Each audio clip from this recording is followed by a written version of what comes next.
was all a dream. I used to read Word Up magazine. Salt and pepper and heavy D up in the limousine. Hanging pictures on my wall. Every Saturday, rap attack, Mr. Magic Molly Mall. I let my tape rock till my tape pop. Smoking weed and bamboo, sipping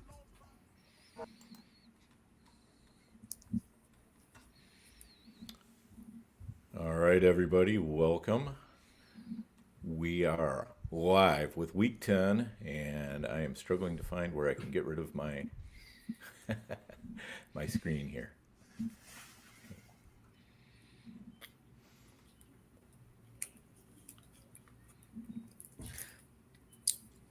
There we go. Off to a blazing start, gentlemen. Exactly. I got lost. All right, 200 week points are back. Stud players finally giving more stud performances. Hey, even Mr. Floor, JSN, finally showed some ceiling. So there's a rumor going around, guys, that whoever we rip on in this show ends up absolutely smashing the next week. So we're gonna start incorporating that a little bit and take it to the lab. But well, make fun of me all you want, then, guys. There we go. So anyway, it's the running backs are back. There's a little Prince ditty. If he'd have been a fantasy football player, I think it would have gone something like this. I was dreaming when I wrote this. Forgive me if it goes astray, but when I woke up this morning, could have sworn it was National Arby's Day. 2024 wide receiver party over. Oops, out of time. The Arby's gonna party like it's 1999. Let me tell you something. If you didn't come with robust RB, don't bother knocking on my door. I got a Saquon, Achane, King Henry lineup, and baby, it's ready to roar. All right, so enough of that. That was terrible. Thank you for listening. We're coming down the home stretch of the regular season. It's put up or shut up time. Let's get into the Empire. Dan, we need to talk after the show, Dan. I actually love that intro, Dan. And it actually works perfect into my first observation. I don't have Saquon. I don't have King Henry. But in the last month, except for week 7, which was a disaster, I'm putting up 170s, 180s, 190s. And, on teams where I draft, on a team where I drafted Rashee Rice 11th overall, the last 2 weeks I've scored 170 and 180 points. So what is this telling me? It's telling me there's more ways to win than just one way. And there's no doubt. I watch football 7 hours, commercial free every Sunday, 2 TVs going. And I see Saquon making the video game moves, King Henry running 90 yards.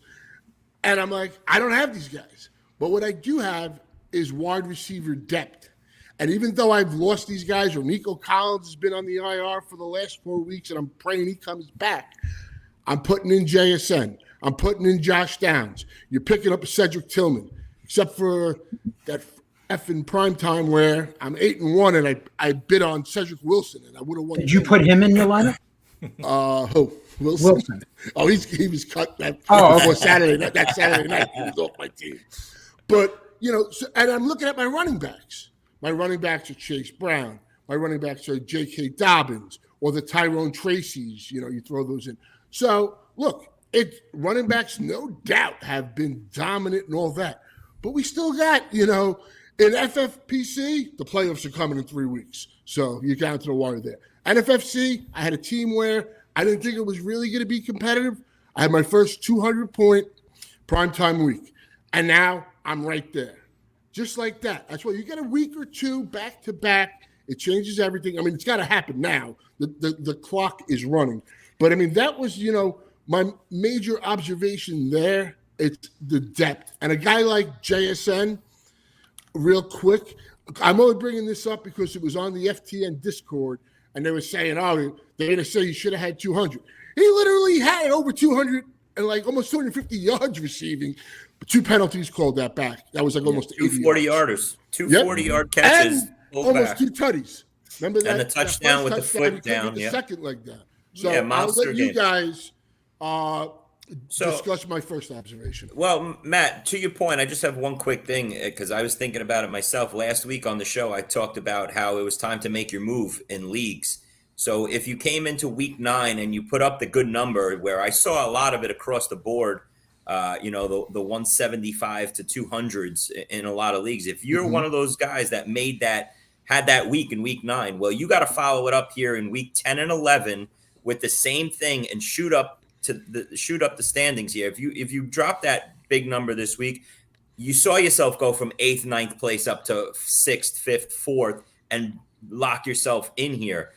The 10th and the 11th weeks right here, these are the biggest 3 weeks, because in week 12 we have 6 buys. You have to assume that the scoring is going to be very low that week, and you're not going to be able to make up much ground, especially if you're getting hit with the bye weeks and filling in your rosters. And the same thing again in week 14, that's critical. So those 2 weeks, you really highly doubt that we're going to make up much ground. So, these next 2 weeks, followed by the one that we just passed here, this is your chance to make your run to the playoffs and get in position. Yeah, I think, Matt's down the right path here. I don't think running backs are any more or less necessary than they've always been. This year, it's really more about whether you've been able to start healthy and productive wide receivers. In some leagues, that's, for me, that's been pretty easy. In other leagues, it's like, every wide receiver I pick up turns to dust immediately. So, it's kind of the wide receivers are still, to me, kind of controlling outcomes. About the only thing I think that's really changed is that flex running backs are a little bit more common, a little bit more viable than they've been in the past few years. I'm used to trying to stuff my flex with wide receivers, but this year, stuffing flexes with running backs, if I have them, is working almost as well. But still, those 2 or 3 starting wide receiver spots, depending on whether you're FFPC or in FFC, those are saying a lot about how my teams are doing, as to how much I can do those. And the ones where I do have, like 4 really good wide receivers still, yeah, those teams are really smashing too. So I still think, despite all the talk about running backs, it's wide receivers that matter still. Okay, ready for point number 2? We'll go here. I spoke after Kansas City's bye that I was bullish on their offense, and I thought it would get better. And one of the players I highlighted was Xavier Worthy. And I hate the phrase, but, it's true to an extent, but when it doesn't materialize, it doesn't matter.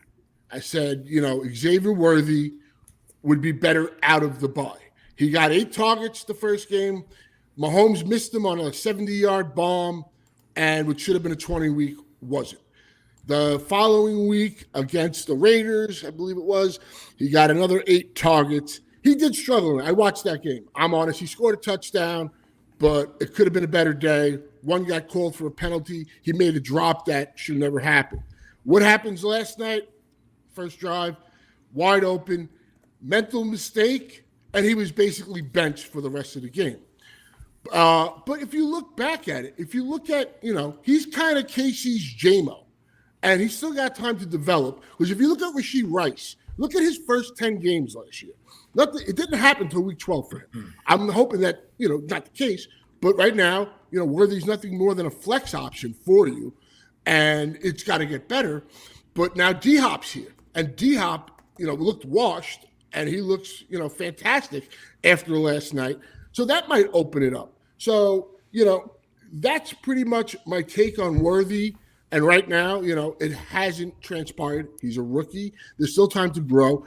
And if he hits in the next couple of weeks or going into that playoffs, that's just fantastic depth to have. Matt, you're doing this all wrong. Completely, totally wrong. Xavier Worthy needs to be renamed Xavier Worthless. I'm ready to shoot him into the sun after he cost me a game by scoring -1 point. -1. I had a lead. He was my only player left. I was leading by less than a point. I ended up losing the game. He's no longer knocking on the door of the circle of trust. I'm finally over him. So, yeah, that means, guys, you can put him in your starting lineup immediately because we're going to trash Worthy, and he's going to be the next guy we boost up. Matt, you're trying to tell me with all your Worthy shares, when you go into week 10, you're flexing him or you're putting him on? I haven't had to start Worthy in most of my leagues. He's been a flex. This week I had to start him in certain leagues. I don't have Nico Collins. I lost Rice, or, if I picked up Tillman was out. So he's been a flex. I drafted him once. So he's been a flex. So he's been in your lineups. He hasn't. He hasn't been. He hasn't. I have JSN. I've had Downs to put in. But what I'm saying, I have one share of Worthy prior to the 6th round, and that's late 5th. Because when I first started drafting in June, I was getting him in the 9th round in NFFC OCs. And in the FFPC, he was pretty much a 7th rounder most of the season, if not 8th rounder early on. So I never had to pay the price of the 4th round or that guy that drafted him like 4th or 5th overall. Yeah, I mean, listen, the last 2 days of the draft season, when it was the worst pick you can ever make. People taking him in the 2nd and 3rd round based off of a couple fluke plays in the opener. Same with Isaiah Likely. Well, Isaiah Likely was right, maybe worse than Worthy. You're right, but people were taking him in the 5th, 6th, 7th instead of Worthy in the 2nd and 3rd those last couple days. But go ahead, Nelson. I know you got to jump in here, bud. Yeah, no, I was making a point. I was texting Matt during the game because I have a little bit of Xavier Worthy on my teams, and it was just one of those things where it's like you need that catch there at the beginning of the game to get him going, points for your fantasy team if you started him, all those things. And that's what I was texting Matt was, I'm like, man, it's just not clicking for this kid. Like, I think he's just too raw and he's all speed right now. And I think with Hopkins, like his coming out party last night, and then eventually when Juju gets back, I just think Worthy is going to be kind of like, it's over. He's just going to, he's going to be that guy that, they're going to have a few plays drawn up for him or whatever, but he's not going to be a guy that we can depend on moving forward. If you start him and you're praying for a 1 for 50, a 1 for 50 and a touchdown bomb, just like any other rabbit in the past that you can bring up and mention, and that's it. He's completely unstartable. It was a bad draft pick, and that's that. Yeah. Well, like I said, right now that is the case. But again, D-Hop, I think, is going to draw all the attention. And like I said, you need to have bench depth. And it's week 9. So if this kid hits late, again, that's what I'm saying. I mean, at this point, you got Sky Moore playing more snaps than Worthy. Mm-hmm. Well, he got benched last night after that play. He basically was benched. After that play, they basically said, "We're not throwing you the ball look at again." Him when he was in he got one target, which went out of bounds. I think a lot of times what we do is we look at things from an NFL perspective instead of a fantasy perspective, which is what we are. We're a fantasy show. It doesn't matter that he's struggling. Fantasy-wise, he's unplayable. That's it. Is there hope for him in his future down the road? Sure. But is he playable now or the rest of the season? Highly doubt of it. I don't know. I'm not going to write him off. That's like having this conversation last year and saying Rashee Rice is unplayable rest of the year. And that turned out not to be true. And from week 12 on into this year, the dude was averaging 18 points a game. I'm not saying Worthy's going to do that, but he has the ability to get a 10-point play on any pass. And that's something in this offense you cannot just overlook. And if this offense really starts clicking, I think he will be playable. Maybe he's not. But again, if you have the depth, you don't need to worry. Mm-hmm. Okay. The third observation, unless somebody has something else to say. Yeah, before we get off of that, I'm just curious what you guys think is going to happen in the Kansas City receiver room. When Juju comes back, I'm assuming he's probably coming back. Do you guys see that as a knock on Hopkins? I mean, I know. Nelson was not a big Hopkins guy.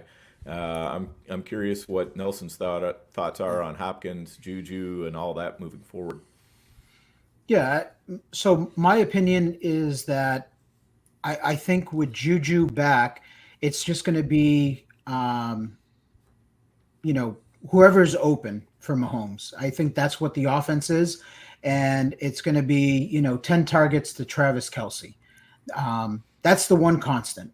And they want to run the ball. They do not want to be pass heavy. And you saw it again last night, with Kareem Hunt, that, they're gonna run it. So I don't think those games for Hopkins is going to be there every week.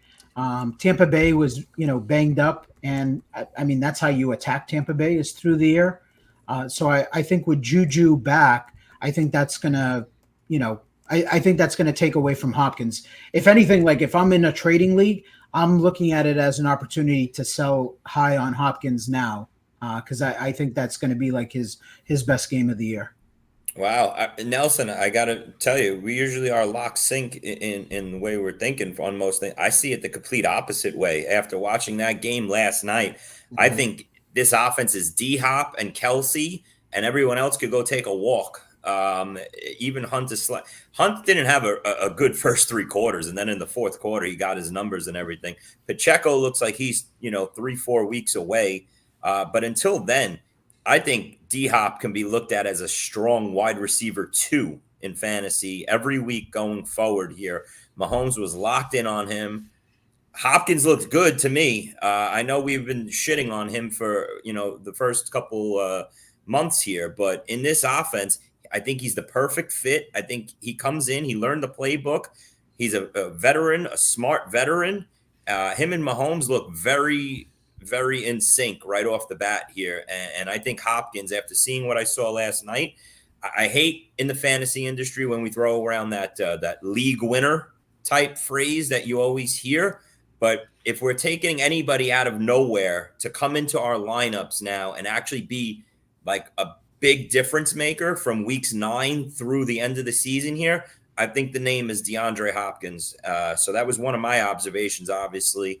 I think D-Hop is locked in as a top 20 wide receiver with Mahomes. And that's all Mahomes was waiting for, was someone to come and be his go-to guy in this offense. It's him and Kelsey rest of the way, in my opinion. I think Juju is an afterthought, one of those 3 for 33 guys as the third target in the offense. I don't know how else you guys see it. I agree with you on Hopkins. I'm very bullish on him. He basically put up his numbers in Tennessee for the first 6 weeks he was there or whatever in one night. So I think that was a fantastic.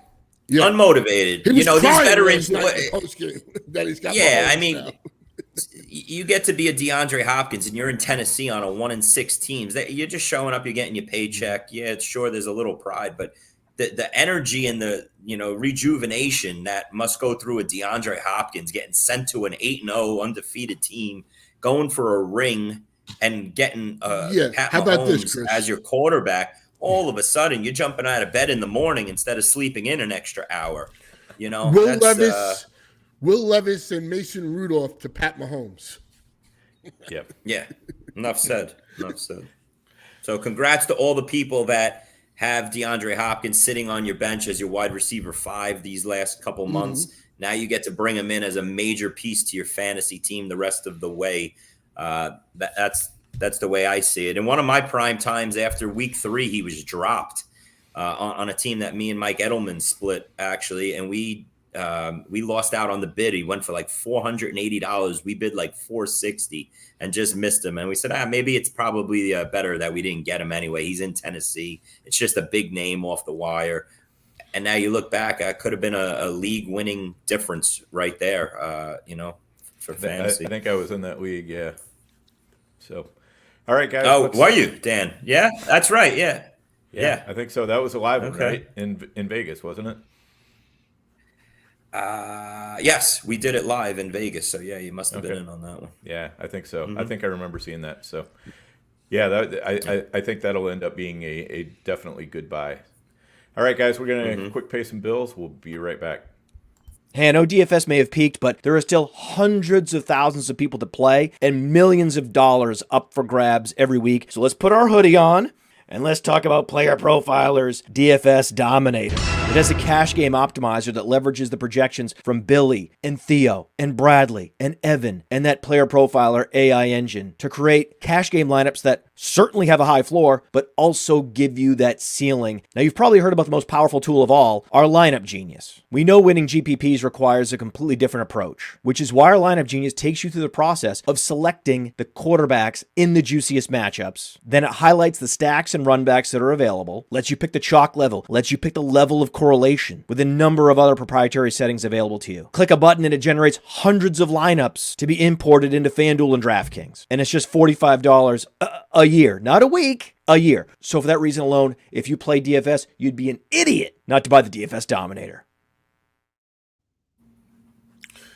Okay. My third observation is more, I want the feedback from you guys. I want to see if you're doing the same thing. I'm pretty much setting most of my teams up for the playoff run at this point. And I have 3 quarterbacks on a lot of teams. As I've mentioned before, I went very Drake May heavy. I think he is Lisan Al-Ghalib. If you're a Dune fan, you'll get that reference. He's like the chosen one. He just even in a game, I think the Tennessee defense is probably people don't respect it enough because what their offense and special teams puts them in. But I think they're number 1 in yards allowed and number 1 versus the pass. But what he's been able to do, and just the quarterback injuries and the lack. Even if you have that elite quarterback, just having that depth for the playoffs. So I have 3 quarterbacks, and I'm looking forward to the game. We're actually going to get the matchup we all want. New England at the Bears this weekend. So we'll see how that plays out. But what are you guys doing as far as You're excited for that one, Matt? Yeah, I'm coming. You got Drake May versus Caleb Williams. That's a fun game. I'm not saying, I'm betting that game or anything. But I think as far as rookie quarterbacks go, you always want to see those kind of matchups. Sure. I cringe when I hear the word Caleb Williams, the name Caleb Williams nowadays. So I'm not the one to look forward to that game. But as far as quarterbacks, are you guys going with the 3 quarterbacks, staying with 2?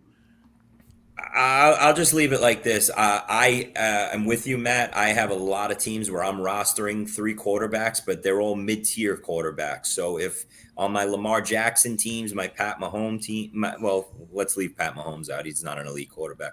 My Jalen Hurts teams and my Lamar Jackson teams, I just have him and a backup. Everyone else, unless I love my combinations of like a Kyler Murray and Kirk Cousins that are, like 50% of my teams, that's 2. All the other ones are 3 quarterback teams, and I'm rotating, and I haven't been doing a good job this year of picking the right one. But I'm fine with the 3 quarterback approach, Matt. I'd rather have a 3rd quarterback and pick the right matchup in a good spot than have a 7th wide receiver right now that's never going to sniff my lineup. Yeah, I'm right there with you guys. I mean, I think I have some teams that are just running 2 quarterbacks because, I've got one elite one. But to me, this year, it's just been more of a matchup play than ever for the mid-tier quarterbacks. Usually there's, a couple mid-tier quarterbacks that rise up and you can just pretty much count on them week after week. This year, I just haven't really seen that be the case. Even, the Kirk Cousins, Sam Darnold's, these guys are just kind of up and down a little bit. And, Bo Nix, Drake May, all of them, and you just can't count on anybody. So you really got to kind of play the matchup and try to find that guy who's going up against the really bad defense. So I'm right there with you. I'd rather be rostering 2 quarterbacks, but you got to do what you got to do. Yeah, I'm in a similar situation. I rather roster only 2 quarterbacks. I don't like having 3. I usually like that spot to be like a handcuff type of running back stash. But I have a bunch of Caleb Williams, Jared Goff, Drake May, Geno Smith. So it's like I 1 week you feel good, and then the next week they put up a dud and you don't feel great about it. But Caleb Williams is probably a guy that I was pretty high, coming out of the bye week, because the first 2 weeks, the prior 2 weeks going into the bye, he had put up some big games. So, I was getting excited. And then you look at the matchups for the Bears and it's like, ooh, this is a good schedule. Like they could put up some serious numbers, and these 2 weeks against Washington and Arizona, really disappointing. And it goes back to what I said. At the end of the day, I can blame it on bad coaching, and I've told you guys, I've harped on it all year long that the coaches there in Chicago are lost, and the offensive coordinator has not impressed me at all. But I mean, he's not putting up the points. It's kind of like what Chris said about Worthy. At the end of the day, like I can't keep playing Caleb in these great matchups if he's going to put up single digits. I'm jumping off the Caleb train. I know I said this last week, but then I went back and put him in half my lineups where I own him, and I bit the bullet again. But Nelson, to your point, real quick with the Chicago coaching, how is Eberflus still the coach there? How is the offensive coordinator? Like, how is there not major changes already? When DJ Moore in an interview yesterday morning, when they asked him if Eberflus has lost the team, he says, I won't say no. Like, that is crazy to me. I've never heard a player, a star player, your team captain, come out and say that. Like, if you're the owner, the GM, you got to just be like, wow, all right, I got to make a change here. The players gave up in the locker room here. The play with DJ Moore walking off the field mid-play when Caleb Williams doesn't throw to him on the sideline. This team is an absolute disaster. I probably have gotten, off the Caleb Williams bandwagon here way too late for those teams of mine to be saved. But I can't die with him the rest of the way here. It's just not happening. I was totally wrong about Caleb Williams, just like you, Nelson, coming out of the bye week. I thought he'd be a league-winning quarterback if you had him after what we saw before the bye weeks. And he's came out and dropped two major duds here. And don't be fooled. Same thing with Kyler on the opposite side of that game. Kyler's thrown up too many bombs this year too. So, Matt, back to your original point with the three quarterbacks. Yeah, we're all here searching for a good game from a quarterback each week. Give me 25. If you give me 23 plus, Big Brian was wide open. Yep. Yeah. Oh my God, it was ridiculous. Here's the good news for Caleb, though. Shane Waldron has received a vote of confidence from Matt Eberflus. So yeah, awesome. That means he's no more than a week away from being fired. Hopefully there's a change coming soon there because, you guys are right. I mean, Caleb's two-week run of brilliance really is starting to look like it was more about the matchups they were playing rather than anything that was coming from that offense. So, Sorry, Dan. I just go back to, like, my point that I've been making with, like, a guy with, like, Drake May, who's doing it with, like, no talent whatsoever around him. When you have a quarterback that has the potential to run for 100 rushing yards, I mean, I can only think of like Lamar Jackson and Jaden Daniels and Josh Allen. Like those are the guys that you think of that have like that potential. Like Jalen Hurts, he runs, but he's not going to run for 100. It's more of, he's going to run for like 30 or 40 and score like 3, touchdowns at the goal line. But to me, I just rather play, Drake at this point over Caleb because Caleb can run, but like it's just not clicking. Like it's not happening. And he's got a shit ton of talent there too. Like we can say like Keenan Allen, he's old and he's pretty much cooked, but he's still a professional wide receiver.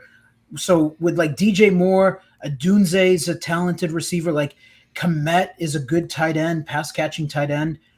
Everything's there. It's just, it's bad. I don't know. It's bad coaching.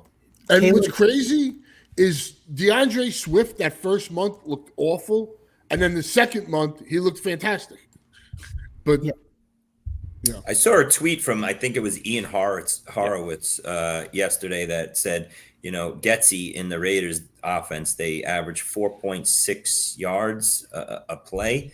And they got fired. And think about how we all look at the Raiders offense. Well, the Bears average the exact same number. Yeah. And with that talent that they have compared to what the Raiders have talent-wise on their side. So there you go. What do you guys think of it? We talked Jared Goff just briefly, but is he like a handoff specialist at this point? Is the Bears defense Lions defense just too good? He's been a guy Lions I thought I might be able to rely on. The defense is So with Goff, that's the other problem. Like that's where I have a lot of like 3 quarterback teams. Is Jared Goff is part of that team, and I look at it as like, that's what they've turned into. Is they're like a run heavy offense. They're not airing it out like they were last year. He's had a cake schedule. He's been in a dome to start the year. Like last week was like his against Green Bay was his first outdoor game, as you guys know. And I don't even feel confident, starting the guy, even like with good matchups. Look at 2 weeks ago, 85 yards passing, 3 touchdowns. That's impressive. Like that. Do you know how hard that is to accomplish? Wild stat lines. Yeah. I don't know. Nelson, I'm with you. My Goff teams, he's one of my 3 quarterbacks, and when he's on the road or outdoors, like this past week, Green Bay wasn't even in consideration. I'm just trying to pick and choose. When he's in the dome at home and he gets one of those NFC North matchups, that's when I'm playing him. The weeks he's not, I'm off. I'm not starting him. So Minnesota, Green Bay, maybe Chicago when they visit on Thanksgiving. Those are the games because it's like I understand, like it's crazy that 85-yard week that he had. There was the kick return touchdown. There was an interception return touchdown. Game script really played in. But Goff is like that guy I just talked about, the comfortable 25. Like if he's at home and in an NFC North matchup, he's going to throw for a 250-2 or 250-3. He's just a comfortable start, in my opinion, at home in the dome. Yes, and with Goff, you do have those 2 outdoor games, week 16 and 17, at Chicago, which hasn't been kind to them. Last year was an awful late season game at Chicago. And the Bears secondary is super solid.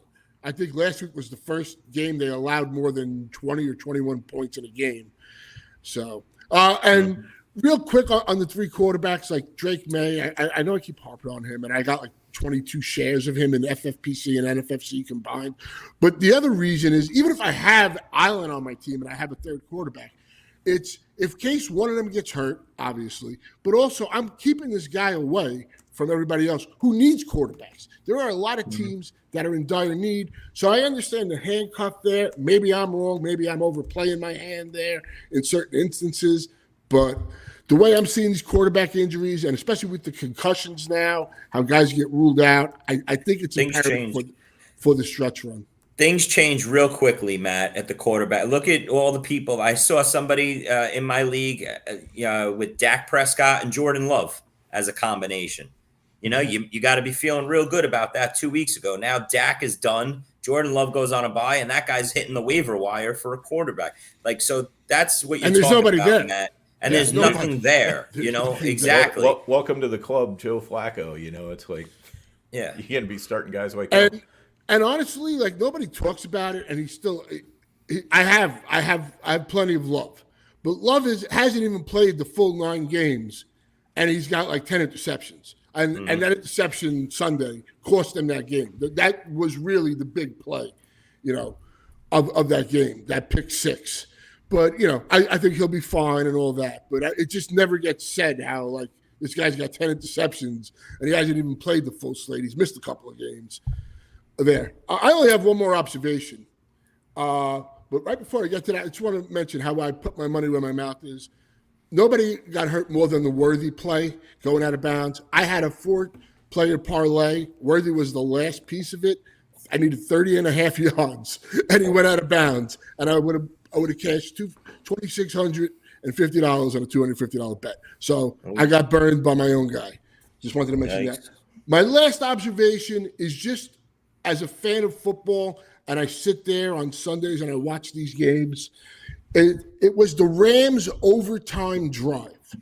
And what Matthew Stafford and those Rams receivers did, minus Puka, who punches a guy in the helmet. That's like a pitcher punching a concrete wall. I don't understand that.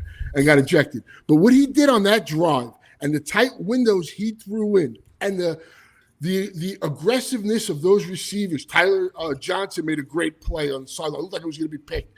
And the one-handed touchdown by DeMarcus Robinson. If you have the all-22 and all that, and you're just a football fan, just fast forward, watch that drive. It was phenomenal. That was threw 3 times. 3 times in that it really was, man. Stafford's just a professional quarterback, man. Yeah, just that was – and Geno, just lastly on that game, Geno cost him that game. That interception in the end zone that went back 103 yards, and that pick on like inside the 10. I don't know what the hell that was, But I mean, Gino got us 31 points or something, I think. But Chris, I wanted to make a point. I checked the box scores because I don't watch football on Sunday, and Cooper Kupp was the Rams' number one receiver. He was. I was wrong, Nelson. Last week. You were wrong.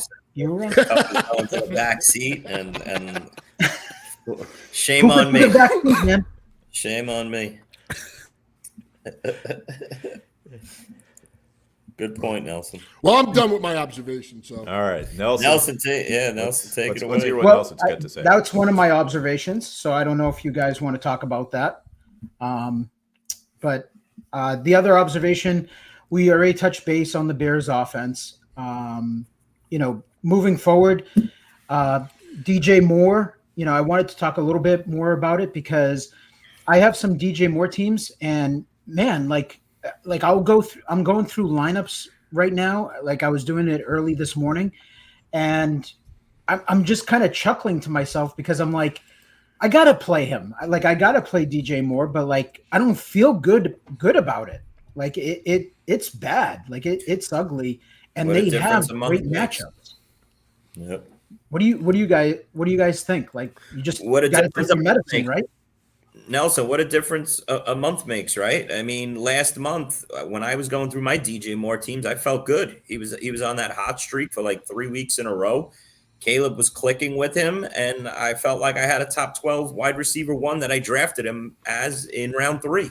Mm-hmm. So now he's on a cold streak. You got to play him, right? It's one of those problems. It's a Jalen Waddle problem almost. And I'm not comparing one to the other because Waddle's not in DJ Moore's class. But you drafted this guy in the second or third round. He's a stud. But what do? Do you keep dying with him in your lineup each week, or do you put him on the bench and then he drops a 7 for 125 and 2 touchdowns? Is that going to make you more sick? Finally benching him after eating his 6 and 7s for 4 weeks straight. Yeah, it's just a bad vibe, though, right? I mean, we talked about it. DJ Moore in the interview, right, where he's like, has he lost the locker room? I don't know. And then the week prior, right, he was outspoken about that stupid offensive line, the offensive lineman sneak at the goal line, and they kind of told him, oh, you got to keep that in house. I don't know. It just seems like the vibe is not good with DJ right now. And he's not a diva. He's not a diva at all, DJ Moore. He's not a Terrell Owens type, whatever. They love him. They gave him the big money contract. If you watch Hard Knocks, comes into the office. He's well respected. Good dude. Everybody loves DJ Moore in the locker room, on the team. So he's just frustrated because he sees what we see. It's not a diva problem. Yeah, I mean, look, if you have DJ Moore, I don't see how you're not starting him, especially with the wide receiver landscape and the injuries and all that. But what I think back to is last year, he was finally unlocked by Justin Fields. And remember him at the end of the year? He's like, just keep Justin Fields. Just keep. Mm-hmm. And I just find that hilarious that Justin Fields was the guy that unlocked DJ Moore. That's just my little. Yeah. DJ had a monster season because he's kind of quiet quitting, a little bit. He gets the big contract, and now he's walking off the field. He's pouting on the end of the bench. It's just very weird behavior for somebody who just signed a deal the size and length of the deal that he signed. I mean, Chicago and him are pretty tied together. It's not like they can just go off and trade him off or whatever. And you rarely see a player who is undercutting his coach to this degree that is so tied to the team right now. That's serious insurrection or whatever you want to call it. I mean, he's just, it kind of seems like he's almost setting it up as it's him or it's me, but you guys got to make a choice here. So I don't know how to, value him going forward, because if he's going to keep on, pulling this pouting thing, I don't really want him in my starting lineup, but, he can't, he's a guy who can go off too. So I don't know. I'm nervous to start him. I mean, for me, if there were betting odds of Ben Johnson becoming the Bears head coach next season, I would want to buy in right now. I think they blew it last year. I guess Eberflus and Pohl have a really good relationship. I mean, they had the perfect opportunity with the 1-1 pick to just restart it, but he can't survive after this year. Nelson, I'd knock him down to a wide receiver 3, taking this back to fantasy. That's it. You drafted him to be your 1 or your 2. Now in your lineup, he's your 3, and you hope you drafted a Darnell Mooney to be your 5, which now comes up your board, and he's your new 2. You know, that's the only way it works out when you got players like this, a DJ Moore, a Jalen Waddle. You need the replacement depth down your drafts. You know, the Josh Downs that Maddie's got. You need that. Because if you drafted a DJ Moore to be your 2 and you don't have good players as your 5 or 6, you're effed. You know, that's just what it is, you know. Yeah. My other observation was the Dak injury and what the Cowboys offense looks like moving forward. Because I was trying to think about that. And I know Cooper Rush has come in and he's been able to string together some like decent games. And I think CD, you know, he's got to get over the shoulder injury. I wouldn't be surprised if he sits out this week, to be honest. But well, they got Mingo, Nelson, so they're good. This is true. This is true. So Mingo will replace CD, so that's pretty easy. 1-for-1 replacement. Yep. But Jalen Turbo, baby. Yeah. No, but go ahead, Nelson. Listen, I got a ton of Tolbert, and it's disappointing. I don't know. I mean, maybe it's good for Tolbert, maybe it's not.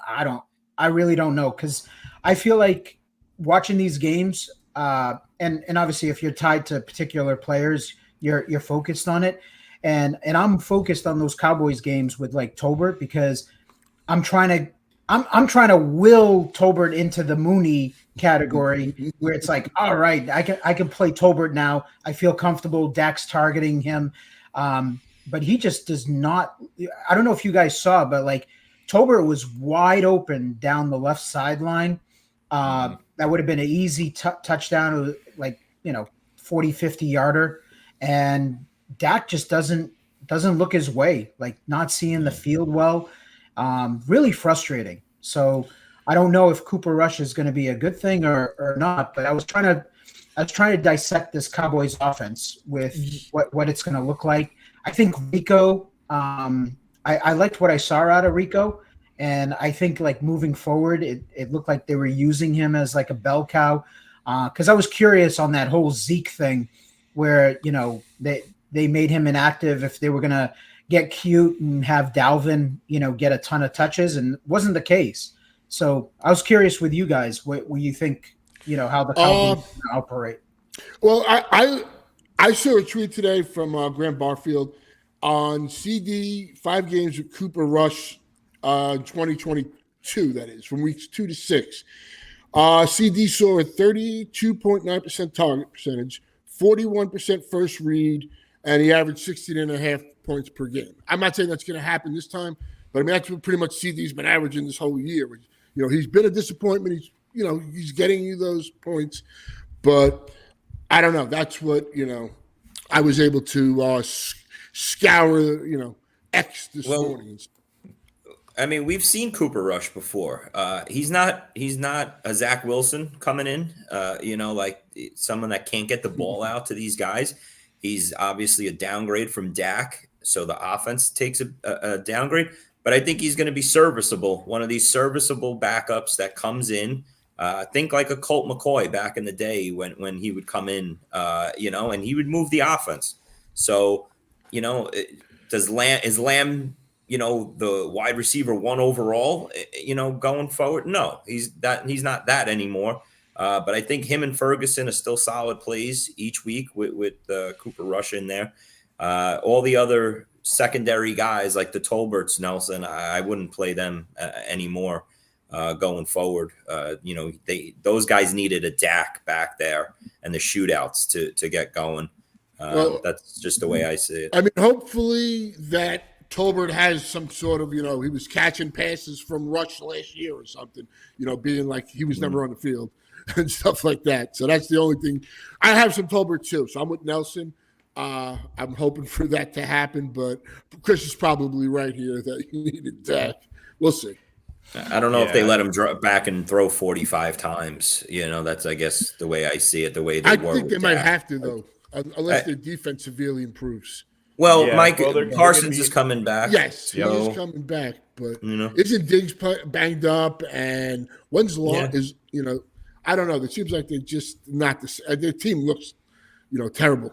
Their defense was bad with Parsons and Lawrence in the lineup before they got hurt. So who knows? Yeah.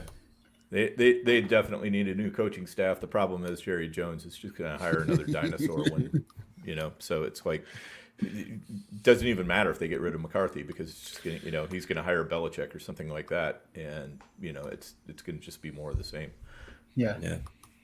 My next observation was the Panthers offense, because I felt like with the Deontay Johnson trade that there was some opportunity here for Coker. He was the guy that kind of caught my eye earlier in the year. He looked the part to me, just purely, watching football, watching the game. And so I was kind of excited for him. He was one of my key targets a week ago that I picked up. And then he goes out with a shoulder injury and, played limited snaps and everything. I was curious with you guys because, the great Jonathan Mingo got traded, which opens up a ton of targets now for Coker. And Jonathan Brooks looks like he's going to be activated and play his first game. What do you guys think? Chuba's been really good. So I'm curious what you guys think with Brooks, how that's going to be involved and what the passing game looks like. Do you think that there's, a chance for Coker and Leggett, in this passing game, or you think they're going to be a shit show moving forward? I think there's a chance. I love the term cokeheads. I think that's funny. You see it on Twitter when they refer to Coker. And like you said, he had the shoulder injury. He does look the part. He had 2 catches, 36 yards. They threw deep to him on another play. I think it's him, Leggett. But I also think Jatavion Sanders is emerging. You look at these last few games. And I don't know if they haven't announced the quarterback, but, versus the Giants, I don't know who's going to do. But if Coker's healthy and just say, bye weeks, I'm like, I need somebody. He's a possible flex play if you're really hurting and you got to put somebody in, because I think it's opened up for him at least. And as far as Jonathan Brooks, I don't get that they're not going to play him. They're going to save him to next year. Look, no, they're going to play the guy. They traded up for the guy. This is the NFL. They want to see this guy on the field. The owner wants to see him on the field. This is a guy that's talented. I thought they would, maybe activate him, not play him until after the bye. Seemed like maybe that would go, but it sounds like he had a really good practice week last week. And he might be starting. So I think he's going to get mixed in. Chuba has been really good, though. I think they need to find out what they've got with Brooks, because they're going to have to make a decision on Chuba Hubbard. He's a free agent at the end of the year, and Dan, that makes him the perfect trade piece for today. And I know we were going to talk about the trades and everything, Dan, but just real quick, that would be my guy that I pray that got traded today. Yeah, though I think even if he stays on Carolina the rest of the year, he'll probably still have a pretty decent role because they'll bring Brooks along slowly. I'm not sure if they're ready to just trade off Chuba. They might be ready to trade off Sanders. It probably depends on who they can get some interest in, though. I mean, because it takes 2 to tango, and even though they might prefer to trade off Sanders or something, if there's no interest in Sanders, he's not going to get traded. But if there's interest in Chuba, then they got to do something. So I think that's a good point, Chris. Isn't Miles Sanders though tough to trade with that contract? I believe so. They're gonna have to eat some of that contract. But it would make perfect sense in a perfect world if Khalil Herbert didn't get traded this morning to Cincinnati, that Chuba could have went over there. Now, I know none of us wanted to hear that because of all our Chase Brown shares and new love, that he's the upgrade for Chase Brown owners.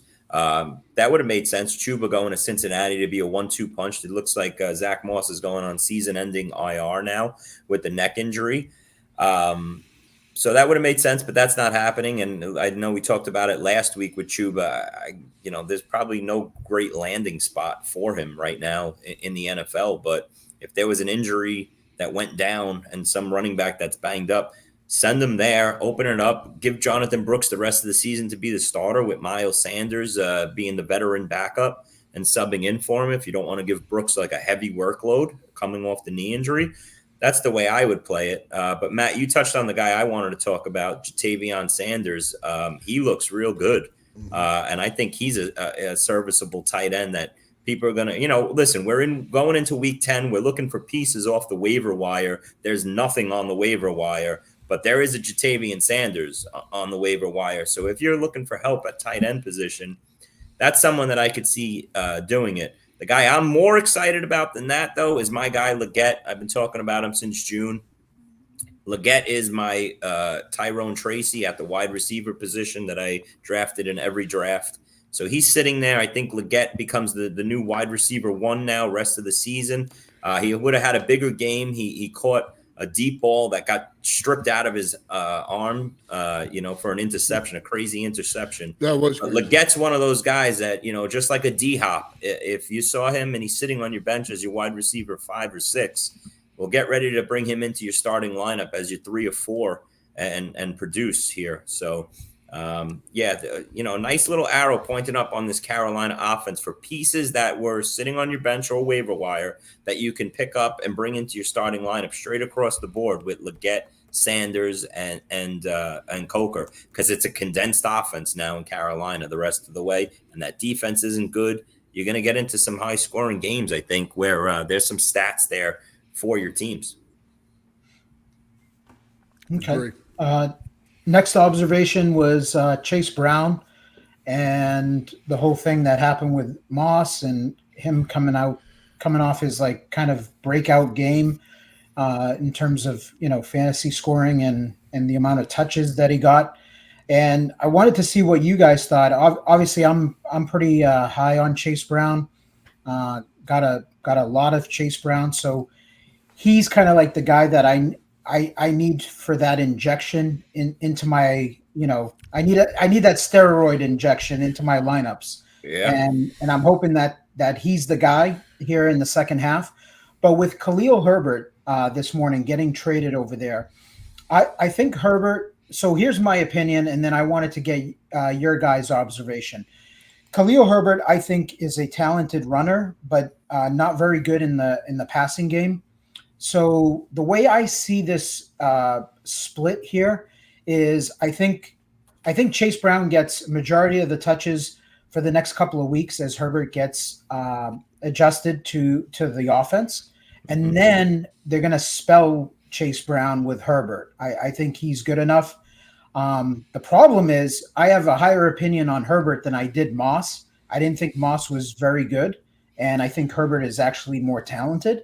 So I am a little bit worried with how this plays out because that coaching staff, for whatever reason, I mean, they started figuring it out with Chase and Moss, but it took them a little while. And I'm just wondering if they're just going to go back to, okay, Herbert's, gotten used to he's comfortable and now we're going to go 50-50 split. But I wanted to get your guys' opinion on it.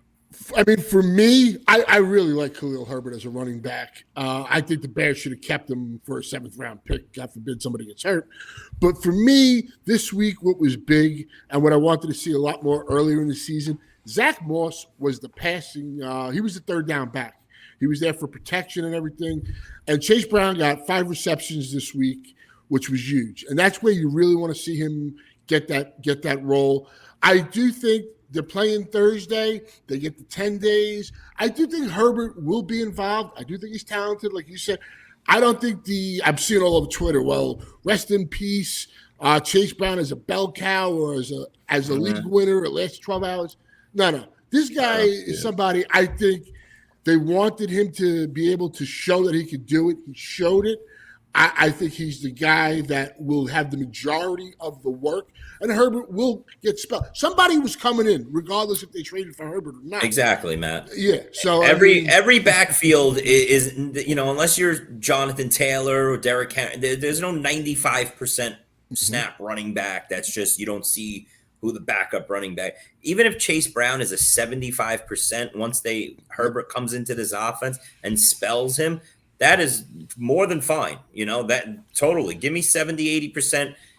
For me, Nelson, I'd like to know where the three of you rank Chase Brown. To me, I see him as a clear RB1, top 12, maybe top 8, 10 RB1 rest of the season after what I saw as a bell cow back this past week. Preach. Yeah. I mean, I hope so, because I need him. There were two winners. There were two huge winners in fantasy world this week, week 9. It was Chase Brown owners. It was DeAndre Hopkins owners. Mm-hmm.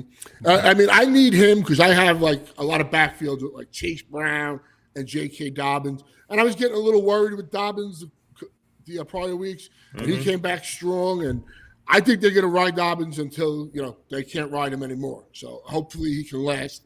I'm not saying he will, but I'm hoping on that. But yeah, Chase Brown, like Nelson, I have a lot. He was one of my guys that was targeted. So I'm hoping that, as Chris said, if he gets 75%, I'm more than happy with that. And, I mean, yeah, I'm bullish on Chase Brown. So I'm going to say, Chris, that, my personal opinion is I was trying to play devil's advocate, but like my personal opinion is that's why I wanted the coaches to wake up and say and look at it and like, hey, Moss ain't it, man. Like, I get it. He's a pro running back and everything, but like Chase Brown is the home run hitter. He's the guy that's, you can just tell like he's electric. And I think he is a top 10 running back, moving forward. But I wanted to play a little bit of devil's advocate with Herbert, joining that, backfield if you guys thought like he was going to cut into too much of the work where, Chase wasn't, his, coming out party, like we're not going to see it the rest of the way. No, I don't see it that way, Nelson. And it's crazy to think about Chase Brown in his first month. You wonder if there was an injury in September that they were trying to nurse him along, because for him to put out on the field and show what he did, not only these last bunch of weeks, but especially this past week, especially, running out of the backfield, the touchdown catch out of the backfield, he showed everything this past week, and that he can handle a huge. That was a hell of a catch too. Hell of a catch, and to waste him in September when we all drafted him in the 7th, 8th rounds, and to feel like we were that wrong on that pick in September when he was given 3-point games, 5-point games, and Moss was the bell cow. Like it boggles the mind. And now it's just set up real nicely with Moss out of the way, and you're in a big time offense, and he's catching the ball out of the backfield. He's doing it all. It just sets up really nice, a huge upgrade for your fantasy teams now that we can get this bell cow Chase Brown in our lineups every week locked in. Yeah, I hope that rib injury doesn't hold him back this week, because I think this is kind of a, the Chase Brown has kind of shown us what he can do, and you can't put the toothpaste back in the tube. But if it's a situation where they're forced to rely on other guys, then you never know what's going to happen when they do that. So hopefully it's just Brown. Hopefully he feels well enough. I definitely don't like that it's a short week this week with that injury, but it's an ugly matchup too. Yes. Yeah, it really is. But the power of Christ compels you. we don't want any bad Chase Brown juju on this podcast. Yeah. No, but you know what? The good news is it a great matchup. The Ravens are good against the run, not against the pass. But hey, could be a Chase Brown game where he catches 5 balls out of the backfield.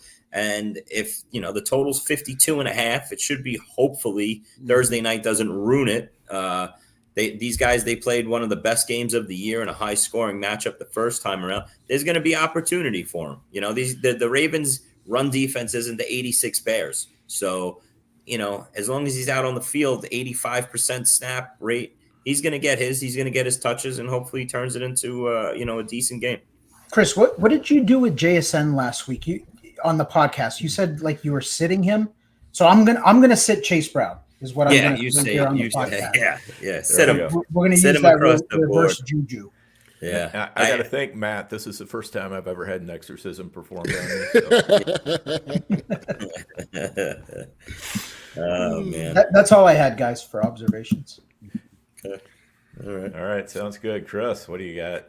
I mean, we really did touch on a lot of my observations. So let me see. I'll tell you one thing that I noticed, that I wanted to get observation-wise. Back in August in draft season, we were all fumbling over ourselves at the tight end position when he was eligible at tight end position to draft Taysom Hill. If we missed out on the elite, top 7 or 8 tight ends off the board, well, then everyone else at the draft table was moving a Taysom Hill up the board to make him your starting tight end, to take that chance on the Joker type tight end that Taysom Hill is. Well, it was a complete disaster early in the season. Taysom Hill pretty much got dropped in all leagues, because I know, looking across all my leagues, at one point he was sitting there on the waiver wire. This past week he comes in with all the injuries in the Saints offense. Olave going down again. I think Olave might be IR bound, guys, with all these concussions and injuries. I don't think he's playing again this year. Yeah, they got to be careful with him and just do a Tua. He's kind of moving into that Tua range now with all his injuries and concussions and stuff. So I wouldn't be shocked if he's not around for a while. Wasn't that 3 in a month that he had, right? That's 3 concussions he had in a month?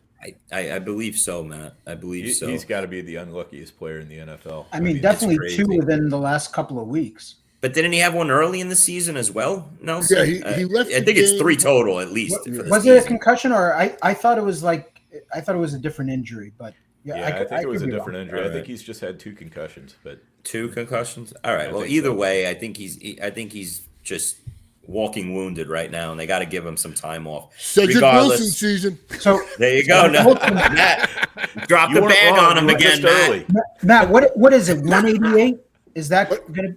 Is that 188? Is that the bid? No, I bid 184. The Cedric Tillman winning bid was 179. That's what pissed me off even more than anything, is that I actually would have won the bid. Yeah. Well, I think we got to go Mason Tipton. He's going to be the guy we got to pick up. Yep. Anyway, moral of the story here, I believe that if you scooped up Taysom Hill and you're needy at tight end, I think Taysom Hill is going to have a really big role in the Saints offense going forward, and where he's eligible at tight end, especially in NFFC or some of your home leagues. Now it's going to pay off finally being a Taysom Hill owner at tight end eligible leagues. That was one of my observations. He caught 4 balls for 41 yards. He ran the ball 5 times for only 19, but with Keandre Miller now on IR, Jamal Williams, the corpse of him, done. It's just Kamara. They can't give Kamara 50 carries a game. Hill's going to play. Hill's going to do it all. He even threw 1 pass. It was incomplete, but give me a tight end that can do all 3. And Taysom Hill is going to hit the board as a top 4 tight end in a lot of weeks here going forward. I mean, Kendra Miller, the dream is dead. I mean, it's over. The guy even looked good in that little spurt, and of course he gets hurt. He hurts the other hamstring. What a shame. Yeah. We were just pulling your leg with Kendra Miller. So that's my Taysom Hill point. You guys just mentioned free agent money and everything. I guess now's a good enough time going into week 10 to just give a little fab advice here.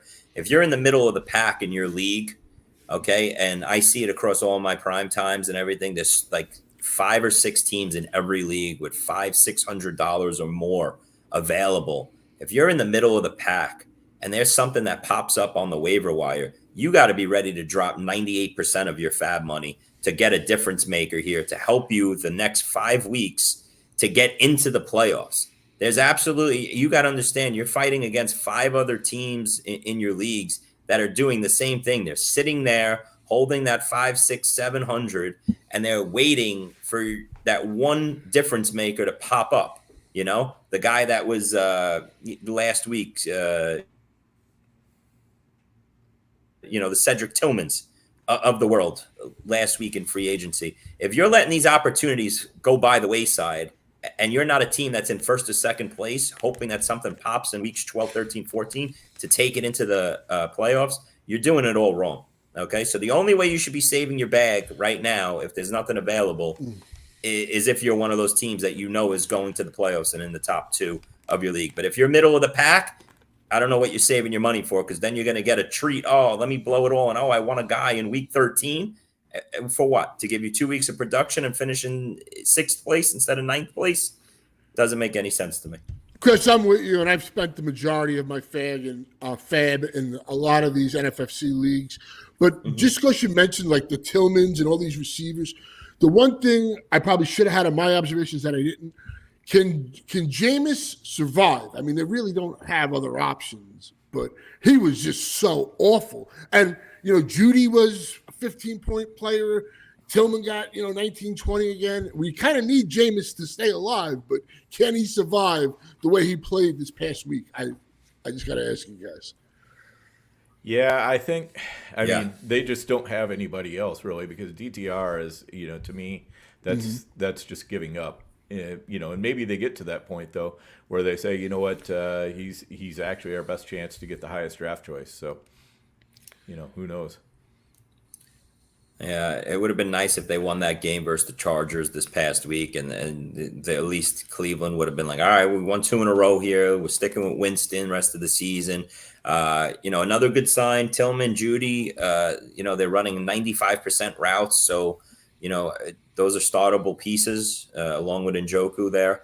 Elijah Moore took a little bit of a step back, but, coming out of the bye, if Winston's the quarterback, those guys are, startable pieces. Judy gave another 14 fantasy points there. So decent flex play.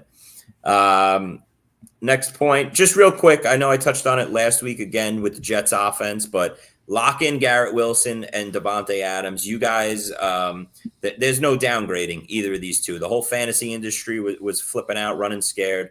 Garrett Wilson is a stud.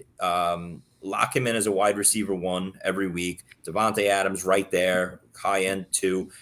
With Alan Lazard coming out of this offense, going on IR, Conklin's a distant memory. There's no reliable third piece. They tried to give Malachi Corley, I guess, a shot to be the third guy. He blew it at the goal line, that dumbass. I was flipping out because I had a huge bet, like I told you guys, in on the Jets last week. It's just Adams and Wilson. They're both going to be double-digit target guys every week, and that's it. So for anybody that was worried as a Wilson or Adams owner, forget about it. You're in good hands here in this Jets offense with the 3 big pieces.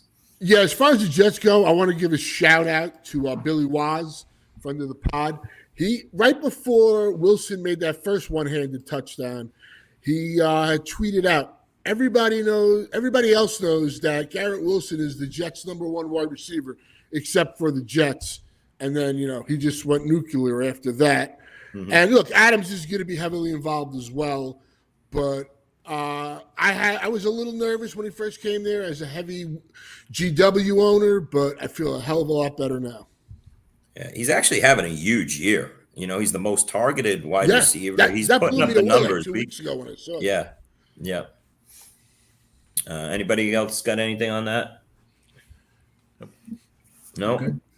Last question. I just want to throw it around the table. Jalen Waddle, startable in your lineups going forward? I know the answer is probably, depends on what you have, but what is going on? I am speechless. I have nothing.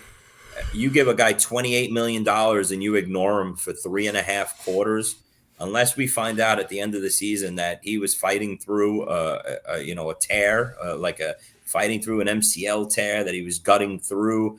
I don't know. There's absolutely no way you say, here's $28 million. Our whole offense is you and Tyreek, and then you ignore the guy week after week in the offense. I'm speechless. I got nothing else to say, and I don't know if you guys own Waddle and what you're doing with him in your starting lineups. Yeah, I have Waddle on teams, and he's not startable for me. Last week, once again, it was another halftime with 1 target between the 2 of them, which is just insane. Amazing. Because it's like, okay, Tua is in the lineup, and you still have 1 target. Jonnu Smith is outdoing them. It just doesn't it's mind-boggling to me. Tyreek's probably the biggest bust, I think, of the year, because there was nothing like going on with him. Wait, over Waddle, Nelson? Over Waddle? Yeah, Tyreek, number 3, third pick overall.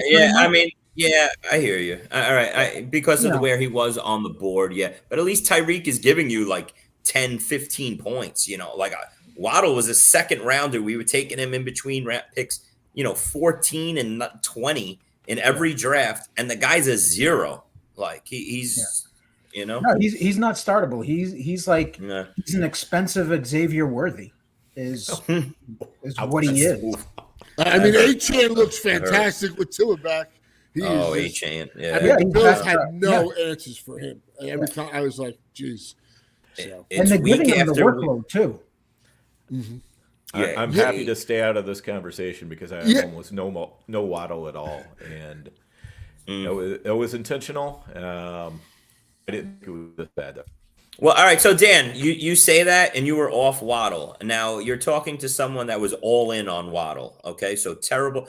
Tell me what your thinking was in August that you were all out on Waddle compared to someone like me that was all in on Waddle.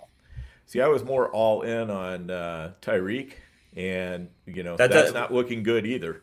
Believe me, but it was just more of a Waddle hasn't really been that player that you can trust. I've never had a lot of trust in what he does. He's always one of those guys who just he feels like he's that close, but he never gets over the hump. He has some good games, but just hasn't been that good. And I didn't have a good feeling about it, so I for the most part stayed away. There were other players I liked better. It wasn't I was like, oh, Waddle's terrible or anything like that, but where he was going in drafts, there were just options I liked better, and I pretty much always took those options. Yeah, for me, I really liked Waddle. I just liked Neighbors better. I liked Devonta Smith better and Deebo Samuel better. Those were the three guys I was taking above Waddle, and I really liked them. And I do have some shares, so I'm hoping he can get back because I got a couple teams that could really use him. But I would have had more, but those three guys are why I don't. Is why I only have a couple. I'm going back on my draft rankings. I want to see where I had Waddle and like where I was drafting him, because I definitely was in on Waddle. I was not in on Tyreek this year. Yeah, so I had 0 shares of Tyreek too. I had 0 shares until the final week of drafting, and for some reason I took him on a main event and a 10K league. Wow. Why? I don't know. But I was like, it was like a soft fade of Tyreek. It just I just liked other players. I liked Bijan. I liked Brees. I liked CD, Amon-Ra, AJ Brown. I was taking AJ Brown over Tyreek. But the Waddle you definitely were the AJ Brown guy. I will give you that. You definitely were him. Yeah. So let me see. Where did I have Waddle? I had Waddle 16th wide receiver. I had Devontae and Neighbors over him. Devonta Smith you had over Waddle? I had Devontae Smith over Waddle. So the Neighbors. So you must own a ton of Devonta. You must own a ton of Devonta because Devonta was readily available in the third Nelson, whereas Waddle was most drafts going in the middle of the second. I took Devonta over Waddle on a couple of occasions, and I think you even commented to me once in Vegas. I think it was you and Edelman who might have said something to me there. But look, I think Waddle still, they got Tua back. If everybody's healthy, I mean, even Tyreek, he's a guy I want to say that, Matt. Up. I mean, you got to look at it. They're playing 2 weeks the Rams. now. They're playing the Rams, and the Rams defense has really been big for me. I've had them on a few teams these last couple of weeks, but their pass defense was getting shredded. And if Miami, I think the season's pretty much over, but they got to do it this week. At least put up some points there. So we'll see. I mean, I'm trying to get they got the Rams, you said? Yeah, they're playing the Rams. Yeah, they're playing the Rams this week. Monday night, yeah. The crazy thing with Miami is you're watching them, and 2 weeks in a row now, after you're in the middle of the second quarter, and everybody on the team has got to catch Odell Beckham's got to catch. Malik Washington's got to catch. Jonu's got to catch. The backup fullback's got to catch. There's like the box score is 8 guys that catch a ball, and Waddle's 0 targets.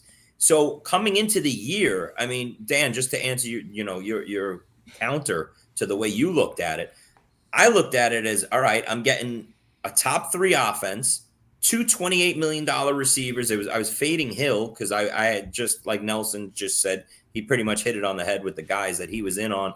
I wanted Amon-Ra over Tyreek. Bijan and Brees were my picks every first round in the top 6.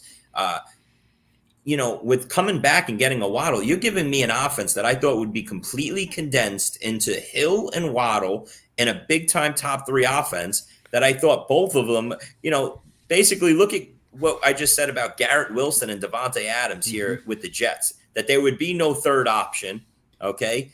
And it would be double-digit targets. Every time Tua dropped back, it would be Hill or Waddle. And, you look up in week 9 and 10, 8 and 9 here, and it's anything but. There's 8 guys catching balls. It's garbage. I have one quick thing to add here, just because I know we're like an hour and 15 in. The CMC coming back, I think that could, if he's healthy and he's anything, I don't know how long he'll last or where he stands, but that could be a major shift changer, especially if you've had a couple of good weeks and you survived or you're like middle of the pack and stuff. So I was just curious your guys' points on CMC. I thought we should just mention it.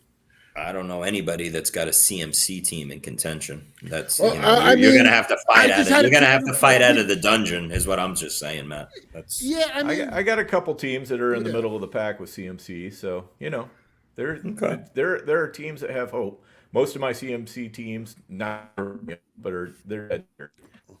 I definitely have a couple that have possibilities. So yep. I thought that was something to mention, but maybe not. No, all right, big addition. Chris, that's it. Yeah, that's it for me. Yep. All right, we pretty much covered everything I had, in you guys's. So let's just move on. I thought Nelson had a good idea. What's an ideal trade in the NFL before today's trade deadline? We've already seen Khalil to Cincinnati, of course. We've seen Mingo to Dallas, but I'm just curious what you guys think of as far as like a trade you would like to see happen. And I'll jump out. I'll say, and this one's probably not a trade that a lot of people would like, but I think Adam Thielen, if he's healthy, to the Steelers, I think that would allow Pickens to be Pickens. Thielen plays opposite him. He can also slide into the slot as needed. Mostly it's been Calvin Austin in the slot, but Thielen gives them. I think will give them a little bit more of a multiple look. He's got to be better than Van Jefferson, even at his advanced age and everything else. I think that would be one of the more interesting trades I would like to see. What do you guys think? It doesn't move the needle for me. Like, it from a football sense, I guess it definitely is solid for the Steelers, but like for fantasy, I don't think it really changes. I think it helps Pickens more than anything. Is kind of what my thought is. This isn't a direct. Adam Thielen is going to become a startable player. I don't think that. I think it's going to be more of a. This is with Russ. I think that might help him. I think that wouldn't be. For me, if we're talking Steelers, I know it's not going to happen, but they got the cap space, and like a DJ Moore with Pickens, just like that's too big of a move. Yeah, that's too big. Matt, they just signed DJ Moore to a huge con. He's the future of the Bears. That's impossible. I understand, but you're either gonna, the guy's kind of ripping the organization left and right. Again, not going to happen, but I think he would fit well with the George Pickens type. Like that 1-2 punch, I think could work very well there. That's more the kid Calvin Austin was flashing before the bye week. Maybe they feel comfortable enough with a rotation. Listen, that offense is run, hit Pickens, in the pass game. and sprinkle everybody else, all these guys with 1 or 2 catches each. So I don't know. They were in the market for Christian Kirk. That was, revealed. So maybe they do make a small move. I don't think they'll make a huge move for a number 2. Maybe they bring in a Darius Slayton. That's the one trade that I would want to see, is maybe a Slayton getting sent out to Arizona to be a third piece in the Arizona offense.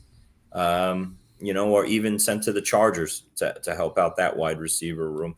That's the only thing I could really come up with trade-wise. My trade that I want to see happen is T. Higgins to the Patriots or the Chargers. I think from a fantasy perspective, I've got some T. Higgins teams that are actually pretty good. And I think him, I think he's got like the Devontae syndrome right now. I find it hard to believe that a quad injury or whatever that popped up is what's causing him to miss all these games. So I think on the franchise tag, the team has got a losing record, playoffs not looking great. I think he's looking to get moved. And I think the Patriots or the Chargers with Drake or Herbert, I think would unlock T. Higgins being like a true number 1. Yeah, Nelson, I agree with you. The Patriots and T. Higgins they have so much money. They're looking for that. They can still draft another receiver with a high pick if they want to go that route. That, I think, is the perfect fit. And this kid May looks like he just gets it. Like on the third downs, he's seeing, and he's got a cannon. So I think that'd be a hell of a landing spot. Unfortunately for the T. Higgins trade right there, the trade deadline comes in the wrong week. If this trade deadline was next Tuesday, it would be perfect for the Bengals, because they're not going to trade T. Higgins today, going into a game where if they win it, they're 5-5 and they're in the playoff hunt versus the Ravens on Thursday. If they go into Baltimore, they get smacked and they fall to 4-6, and the trade deadline was next Tuesday, then Nelson, we'd be talking here. Maybe they're like, that was it. That was our last hurrah. Let's ship T. Higgins out of here.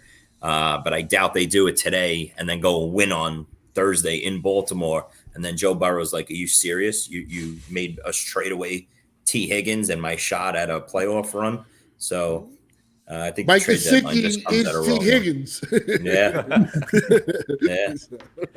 We're getting some pieces off the waiver wire at the tight end position now. Mm-hmm. Right. Yeah. Johnny Smith, we talked about. That's another one that's,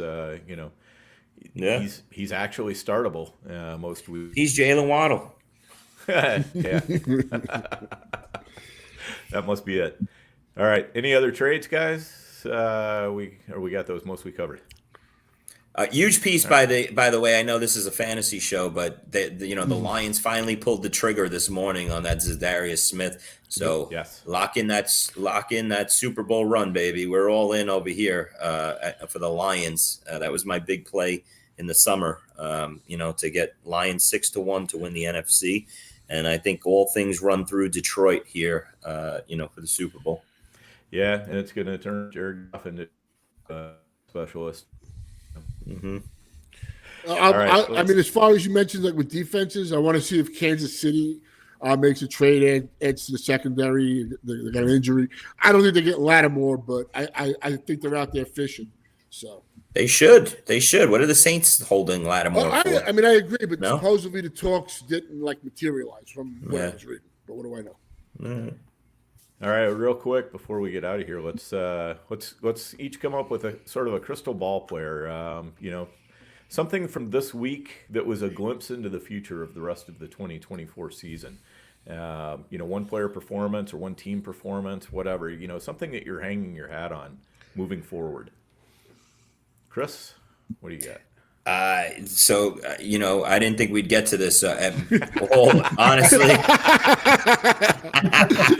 no, but I did jot down. No, I'm not unprepared. I had my answers down, but I wound up talking D-Hop, Chase Brown, and Xavier Legette. Those are my 3 crystal ball guys that I could see helping fantasy teams the rest of the way. Let's throw in Khalil Shakir, as well. I know we all loved Shakir. I got a ton of shares of him. He's He's really starting to make some noise in this offense, and let's see if Cooper's wrist injury turns into anything more.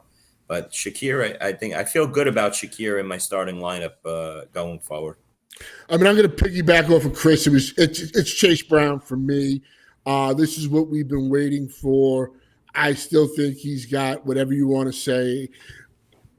We mentioned all that stuff with Khalil. So it's still Chase Brown for me. And I'm optimistic on Coker in Carolina, along with Sanders. So those are my three. Yeah, I like the Coker one, Matt. And I'm going to make a bold prediction. I'm going to say that Roma Dunze is a top 20 receiver the rest of the way. Yes. That's a good one, Nelson. I have some teams that really, really need that. Let's go. It's just the vibe with DJ Moore. Adunze had a good game last week. The matchups are great, fantastic for the passing game. So he was a guy that I kind of had on my radar. I was like, man, this kid, top 10 pick, right? Draft capital, super talented. And I'm like, I could see where, every year there's a rookie receiver or two that are just kind of like, they do nothing all year long. And then in the second half is when it clicks for these guys. And he's the guy that like sticks out to me, that I could see it clicking the rest of the way. Yeah. I'm going to go with Rico Dowdle. I think he's going to be a solid RB2 for the rest of the season. I think hanging out might even hurt him because I think this offense is going to be we're more likely to see the checkdowns. I think they're going to rely on the running game a little bit more, as much as they possibly can. Dowdle is clearly the class of all the ancient running backs that are in Dallas, and he's the one guy who's got a little bit of juice to him, not a lot, but a little. So I like Dowdle. I've been slotting him in where I can. It burned me a couple weeks ago when he was out with the illness, kind of last minute. But going forward, I don't see a problem with him. I mean, real quick for me, if I'm picking a rookie wide receiver in the second half, I think could really emerge, it would be the Chargers, Ladd McConkey. I think the way Herbert's playing, and I thought he'd have a big game this past week. It didn't materialize off of the big one he had prior, but I think he's a guy for a rookie wide receiver that could really take that step in the second half. Yeah. Yep. Totally. I like all those. Okay. Anybody else got any crystal ball players, or are we ready to get on out of here? We've been at it for almost an hour and a half here. Look at us. Look at us, indeed. Look at All us. right. Good. Awesome. Guys, thanks for tuning in, checking us out. Next Tuesday, we'll be right back. The chat really fired up today. We had a lot of guys and gals talking, which is great to see. I mean, you guys can be helping each other out in the chat while we're talking everything else. It's a nice mix. So thank you for being active. Make sure you hit that like button too. That's something that helps us out a ton. Subscribe to the Player Profiler channel. We really appreciate that. If you're listening to the podcast, we always like getting that 5-star review, so help us out there as well. But yeah, we're happy you were here, and we're excited for this week, and we'll be ready to go next week. Until then, we're out of here.